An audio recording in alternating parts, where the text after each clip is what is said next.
हजारों शिक्षक शिक्षिकाएं योगदान नहीं किया है महोदय। मैं माननीय मंत्री जी से यह चाहूंगा कि एक श्वेत पत्र जारी करे जिला वाइज कि कितने लोगों का पदस्थापन के लिए चिट्ठी गई, कितने बच्चे बच्चियों ने ज्वाइनिंग नहीं किया और ज्वाइनिंग करके कितने बच्चों ने छोड़ दिया। मैं इसका जवाब चाहूंगा महोदय। एससी, अब आप देखिए इंटर काउंसिल को पहले से ही बहुत ज्यादा लोड है। इंटर काउंसिल सब ढंग के बड़े बड़े एग्जाम आयोजित करती है। शिक्षकों का, नियोजित शिक्षकों का परीक्षा अलग से लेने का जब प्रावधान हुआ तो हमने सलाह दिया था कि एससीईआरटी से कराइए, क्योंकि एससीईआरटी को दक्षता परीक्षा लेने का व्यापक अनुभव है। जब एक शिक्षक जब दक्षता परीक्षा पास कर गया तो पुनः उसके परीक्षा की क्या जरूरत। फिर भी ऑफलाइन चूंकि परीक्षा एससीईआरटी लेती है, उस समय मेरी बात नहीं मानी गई, मगर बाद में माननीय मंत्री जी का और एसीएस साहब का ये आया है फरमान कि हम 2 बार ऑफलाइन भी लेंगे। मेरा इसमें चिंता का विषय है महोदय। पिछले दफा अखबारों में पढ़ा राजद के मंत्री बेईमान हैं मगर दूसरे कोई नहीं है। ये एक तरफ से डर लगता है कि यह निश्चित रूप से बायसनेस है सरकार का। आपको अगर आप महोदय 3 मिनट महोदय, आपको अगर जांच करानी है तो 2015 से लेके आज तक शिक्षा विभाग का गांव से लेके शहर तक जांच कराइए महोदय। और मैं तो यह कहता हूं इस अवसर पर, अगर जांच करानी है तो सदन के सर्वदलीय कमेटी से कराइए। अगर जांच करानी है तो उच्चतम न्यायालय और उच्च न्यायालय के सेवानिवृत्त जजों से कराइए। हमारे महागठबंधन का कॉमन एजेंडा था महोदय, हम सरकार बनेंगे तो 10 लाख लोगों को एक कलम से नौकरी देंगे। सरकार तो बनी नहीं महोदय, मगर सरकार में हम लोग शामिल हुए महोदय। शांति बना रखिए, शांति बना रखिए महोदय। समय बढ़ाना पड़ेगा, डिस्टर्ब कर रहे हैं। आ रहा हूं, वहां भी आ रहा, वहां भी आ रहा। वो डिस्टर्ब नहीं कर रहे हैं, आप तो ज्यादा कर रहे हैं। बोलिए। तो महागठबंधन का एजेंडा था एक कलम से 10 लाख लोगों को नौकरी देने का। सरकार तो नहीं बनी, मात्र 12,270 वोट से, वो भी बेईमानी के बाद सरकार में हम लोग नहीं आ सके, मगर 10 लाख नौकरी देने के दिशा में माननीय मुख्यमंत्री जी को तैयार किया गया और माननीय मुख्यमंत्री जी का संबोधन 15 अगस्त 2022 का आया महोदय। और तब लगभग 4.5 लाख लोगों की बहाली हुई महोदय, और उसमें अकेले 2,17,000 शिक्षा विभाग में बहालियां हुई है महोदय। मैं ये कहना चाहता हूं कि लोग कहते हैं एनडीए के लोग कहते हैं कि भाई एनडीए के लोग कहते हैं कि साहब हम बहाली करने में सक्षम हो पाए, ईर्ष्या जलन से जूझ रहे हैं। कह रहे हैं कि नहीं आप कैसे कर दिए, माननीय मुख्यमंत्री जी थे। माननीय मुख्यमंत्री जी तो है ही, माननीय मुख्यमंत्री जी के जैसे नेतृत्व को इस बात के लिए तैयार 17-18 साल में आप न कर पाए, मगर महागठबंधन कर पाए। इस बात को आपको समझना चाहिए महोदय। मैं बारीकी से, क्योंकि राज्यपाल महामहिम राज्यपाल महोदय का अभिभाषण के अवसर पर माननीय मुख्यमंत्री जी द्वारा जो उद्बोधन हुआ, माननीय वर्तमान जन संसाधन सह शिक्षा मंत्री महोदय के द्वारा जो उद्बोधन हुआ, उसके संबंध में कहना चाहता हूं महोदय। इसलिए शिक्षा विभाग की उपलब्धि और अन्य उपलब्धियों पर चर्चा करते हुए अपनी बात भी करने का अवसर है। मैं उस दिन भी जवाब दे सकता था, उठा भी, मगर समय नहीं मिल पाया। तब आप आसन पर नहीं थे महोदय, और आज हैं। हमको लगता है कि साथी हमें डिस्टर्ब नहीं करेंगे, आपको तो हम डिस्टर्ब कभी नहीं करते महोदय। मैं शिक्षक हूं। नहीं चंद्रशेखर जी, कितना बढ़िया था, सिंचाई विभाग पर बोल रहे थे, कहां भटक गए आप? दूसरे को बोलने का मौका दे रहे हैं। कितना अच्छा बोले थे। सिंचाई पर महोदय, मैं शिक्षक हूं और शिक्षा की जरूरत को अंतरात्मा से स्वीकार करता हूं। और सिर्फ मैं नहीं, मेरे अपने परिवार में लगभग 1 दर्जन से ज्यादा शिक्षा क्षेत्र में काम करने वाले लोग हैं महोदय। इसलिए जब माननीय मुख्यमंत्री जी का आशीर्वाद मिलता रहा है महोदय, माननीय मुख्यमंत्री जी का बहुत सम्मान करता हूं, पांव भी छूता हूं।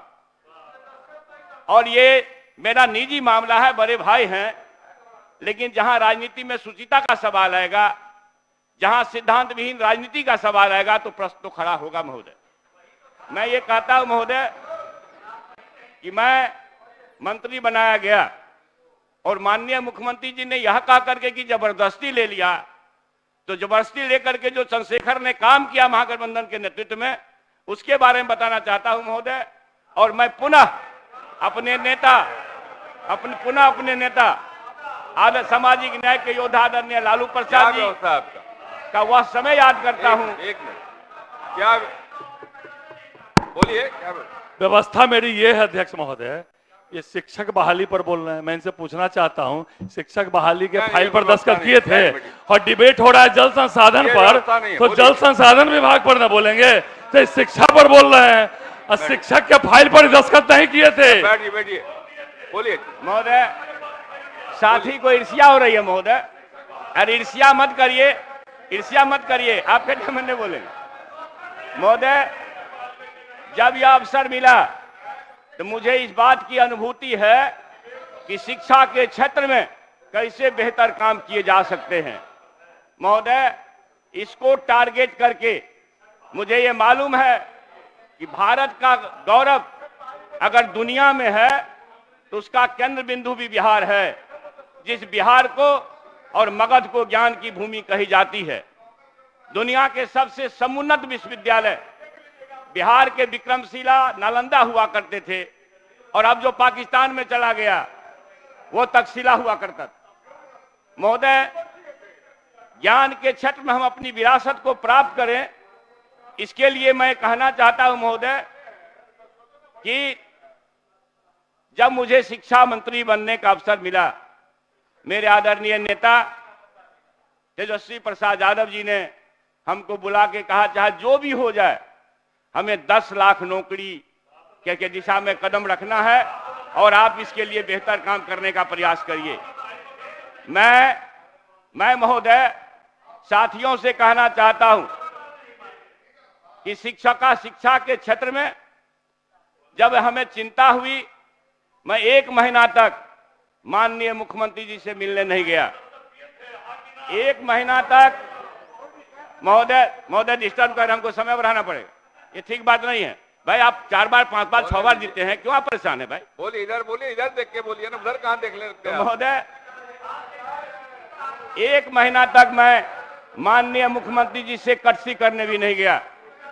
1 महीना तक विभिन्न शिक्षक संगठनों से, विभिन्न हितधारकों से, विभिन्न सेवानिवृत्त प्राध्यापकों और शिक्षकों से और सेवानिवृत्त और सेवारत बड़े पदाधिकारियों से भी इंटरेक्शन किया महोदय। शिक्षक संगठनों से आधा दर्जन शिक्षक संगठनों से इंटरेक्शन किया। और 1 महीना के बाद जब मैं गया महोदय माननीय मुख्यमंत्री जी से मिलने के लिए, तो माननीय मुख्यमंत्री जी ने कहा कि चंद्रशेखर जी कहां थे इतना दिन? हम के सर कौन सा शक्ल लेके आते?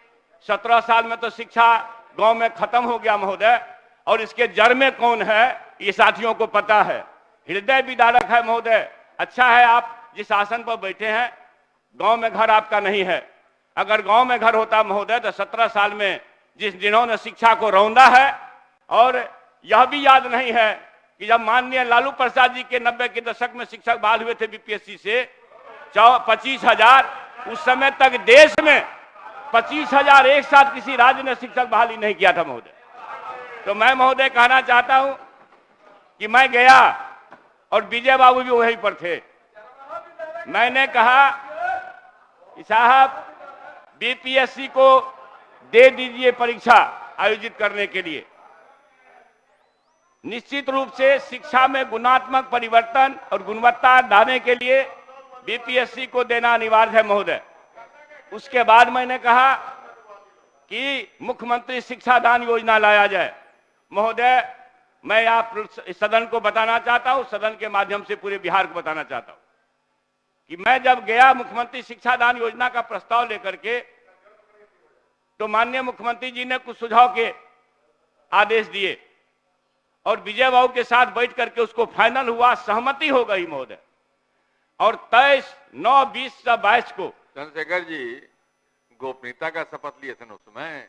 महोदय क्यों बाहर कर रहे हैं? तो कैबिनेट की बात नहीं कर रहा हूं मैं महोदय। बोलिए, आगे बोलिए। महोदय, और नहीं महोदय, हमारे मंत्री जी भी बोल रहे थे। मैं ये कहना चाहता हूं महोदय कि जब मैं गया, और वो आप सभी को मालूम महोदय, अधिकारी छात्रों के लिए आदर्श होते हैं। मेरे मन में एक बात थी कि अगर अधिकारी सप्ताह में अपने इच्छा से एक दिन भी प्रखंड से लेकर के प्रदेश मुख्यालय तक वर्कस का संचालन कर देंगे, तो यह बिहार शिक्षा के क्षेत्र में उत्कर्ष हासिल करेगा महोदय। और हम जब सेवारत 2-3 आईएएस लोगों से बात किया, उन्होंने कहा कि हमारी वाइफ्स एसोसिएशन को भी डाल दीजिए। विजय बाबू के साथ सहमति हो गई, प्रोसीडिंग हो गया, सहमति हो गई उच्च स्तर पर, मगर वह मैं समझता हूं ईर्ष्यावश शायद लागू नहीं हुआ कि एक क्रांतिकारी कदम होगा महोदय। इसके साथ ही मैं सब लाया हूं दस्तावेज, किस किस डेट में मैं माननीय मुख्यमंत्री से मिलने गया सुझाव लेकर के, 1 दर्जन से ज्यादा है महोदय। मैं सितंबर से लेकर जनवरी 2023 तक कम से कम 5-6 बार बीपीएससी को दीजिए, बीपीएससी को दीजिए। माननीय मुख्यमंत्री जी भी सहमत हो जाते थे, अधिकारियों को निर्देशित करते थे, मगर पता नहीं नए पद से कौन सा आदेश होता था कि फिर वह खटाई में पड़ जाता था। मगर मैं साधुवाद करता हूं माननीय मुख्यमंत्री जी का, जिन्होंने फरवरी 2023 में सहमति जाहिर की जो बीपीएससी को परीक्षा देना है।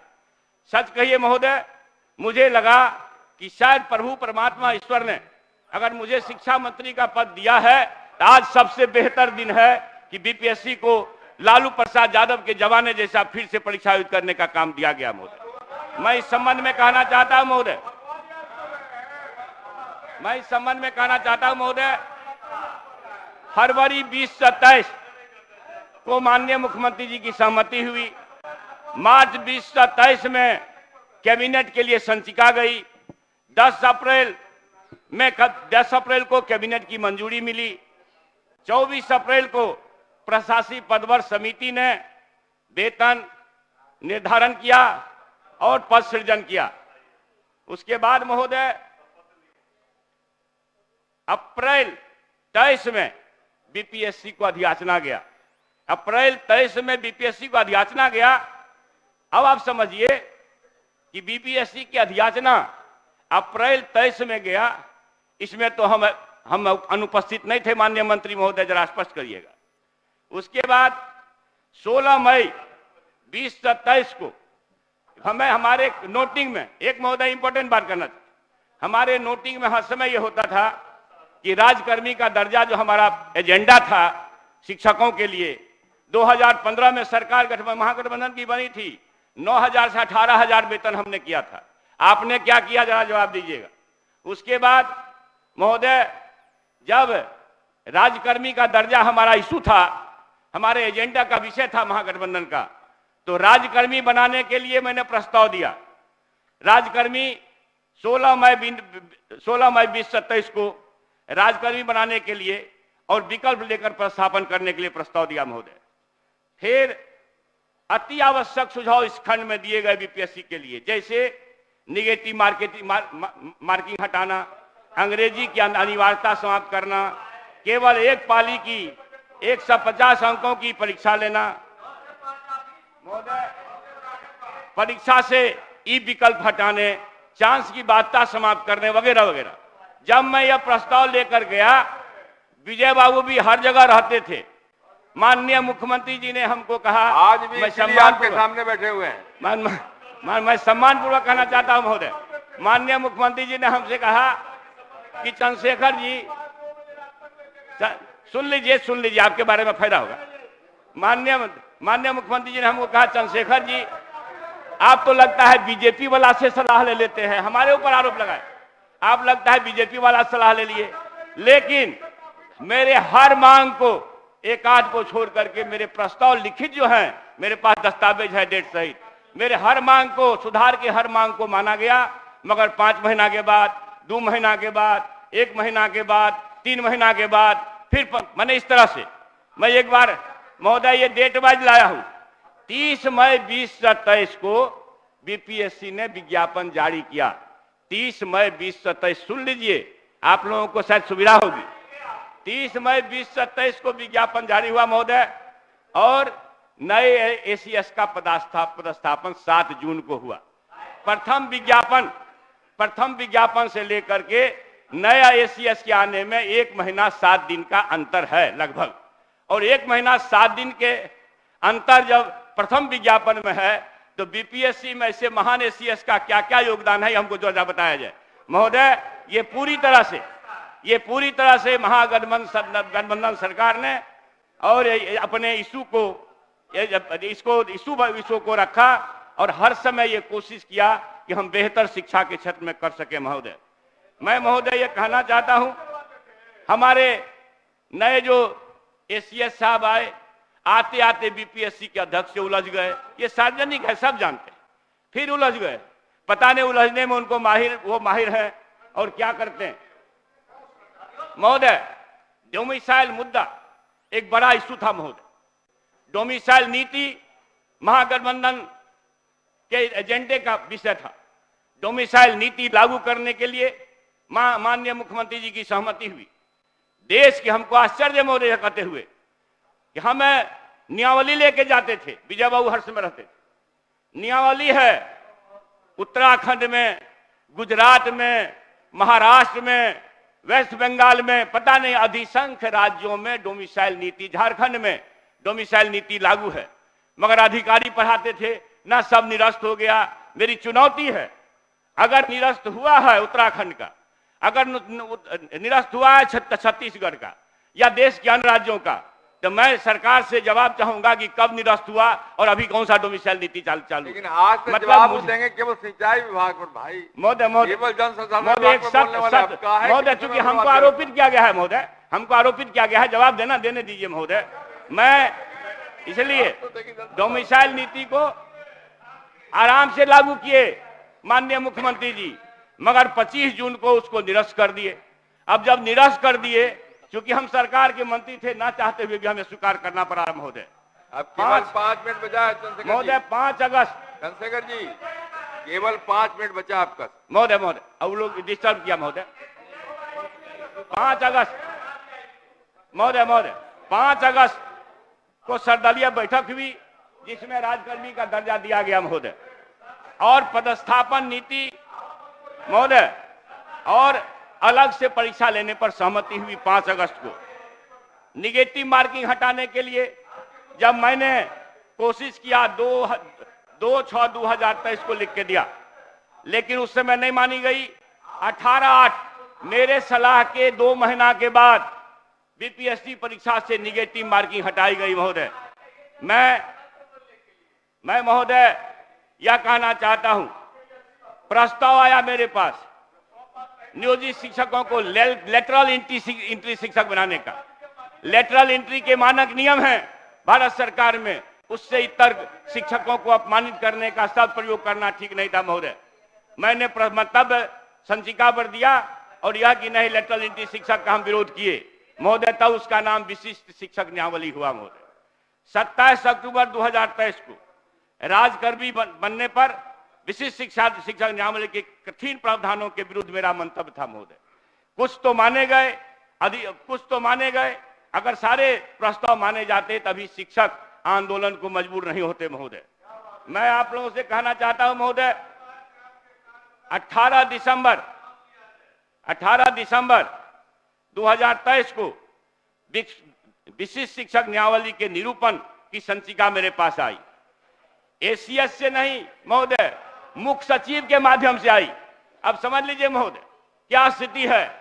राजपाट कैसे चलता है, एसीएस के माध्यम से नहीं, सीएस के माध्यम से आई मेरे पास संचिका महोदय।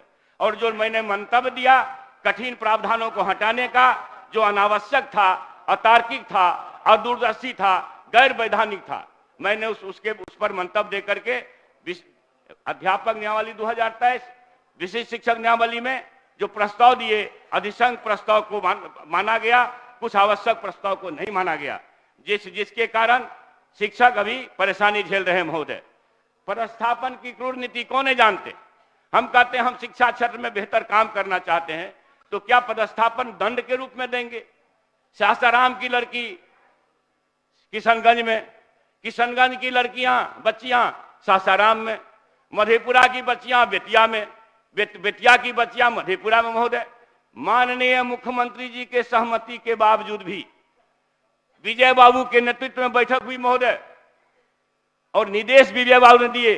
मैं उसी समय विजय को कहा कि शायद ये हठी है, आपकी बात भी नहीं मानेंगे, और नहीं माना, आज तक नहीं माना है महोदय। अब समय महोदय इंपॉर्टेंट है महोदय, इंपॉर्टेंट है कंक्लूजन की ओर बढ़िए, समय समाप्त हो रहा है महोदय डिस्टर्ब किया गया है, 2-3 मिनट ज्यादा दिया जाएगा महोदय। मैं आपको कहना चाहता हूं महोदय, पदस्थापन की क्रूर नीति के कारण हजारों शिक्षक शिक्षिकाएं योगदान नहीं किया है महोदय। मैं माननीय मंत्री जी से यह चाहूंगा कि एक श्वेत पत्र जारी करे जिला वाइज कि कितने लोगों का पदस्थापन के लिए चिट्ठी गई, कितने बच्चे बच्चियों ने ज्वाइनिंग नहीं किया, और ज्वाइनिंग करके कितने बच्चों ने छोड़ दिया। मैं इसका जवाब चाहूंगा महोदय। एससी, अब आप देखिए, इंटर काउंसिल को पहले से ही बहुत ज्यादा लोड है। इंटर काउंसिल सब ढंग के बड़े बड़े एग्जाम आयोजित करती है। शिक्षकों का, नियोजित शिक्षकों का परीक्षा अलग से लेने का जब प्रावधान हुआ तो हमने सलाह दिया था कि एससीईआरटी से कराइए, क्योंकि एससीईआरटी को दक्षता परीक्षा लेने का व्यापक अनुभव है। जब एक शिक्षक जब दक्षता परीक्षा पास कर गया तो पुनः उसकी परीक्षा की क्या जरूरत? फिर भी ऑफलाइन चूंकि परीक्षा एससीईआरटी लेती है, उस समय मेरी बात नहीं मानी गई, मगर बाद में माननीय मंत्री जी का और एसीएस साहब का ये आया है फरमान कि हम 2 बार ऑफलाइन भी लेंगे। मेरा इसमें चिंता का विषय है महोदय। पिछले दफा अखबारों में पढ़ा राजद के मंत्री बेईमान हैं, मगर दूसरे कोई नहीं है। ये एक तरफ से डर लगता है कि यह निश्चित रूप से बायसनेस है सरकार का। आपको अगर आप महोदय 3 मिनट महोदय, आपको अगर जांच करानी है तो 2015 से लेके आज तक शिक्षा विभाग का गांव से लेके शहर तक जांच कराइए महोदय। और मैं तो यह कहता हूं इस अवसर पर, अगर जांच करानी है तो सदन के सर्वदलीय कमेटी से कराइए। अगर जांच करानी है तो उच्चतम न्यायालय और उच्च न्यायालय के सेवानिवृत्त जजों से कराइए। बाकी सरकारी एजेंसियों का क्या हाल है महोदय? आपका अंत में महोदय आउटसोर्सिंग बहाली में महोदय, अब बैठ जाइए महोदय 1 लाख से ज्यादा महोदय। 2 मिनट हो गया समय, 2 मिनट कंक्लूड कर देता हूं महोदय। आउटसोर्सिंग बहाली में आरक्षण रोस्टर का पालन नहीं किया गया महोदय। मेरे पास पत्र है महोदय, जहां मत दीजिए, कैबिनेट का निर्णय है, कैबिनेट का निर्णय महोदय 2 मिनट, कैबिनेट का निर्णय है श्री ललित नारायण मंडल श्री ललित नारायण मंडल, कैबिनेट का निर्णय है और कैबिनेट राज्यादेश है, फिर भी आउटसोर्सिंग बहाली में माननीय अध्यक्ष महोदय,